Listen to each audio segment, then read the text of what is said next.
शहर उत्तरमध्ये शिवसेनेला घेतलं नाही. उद्धव साहेबांची दिलगिरी किंवा शिवसेना पक्षाची उद्धव ठाकरे गटाची दिलगिरी व्यक्त केली नाही. त्याचा फटका फार मोठा बसलेला आहे. कारण गेल्या अनेक वर्ष शहर उत्तरमध्ये भारतीय जनता पार्टीनंतर शिवसेनेचे संघटन अत्यंत चांगलं आहे. पण साधी गोष्ट शिवसेने दिलगिरी व्यक्त सुद्धा केली नाही. त्यामुळे शहर उत्तरला आज महेश कोटेंना फार मोठा फटका बसलेला आहे. एवढं लक्षात घ्यावं. महाराष्ट्राचं जर बघितलं तर लाडकी बहीण योजना ही निश्चितच त्यांना फायदेशीर ठरलेली आहे.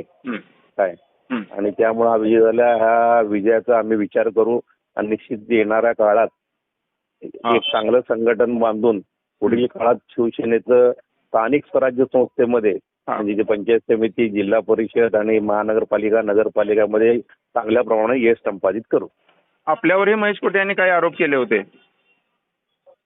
त्याचं उत्तर आज मिळालेलं आहे. ओके.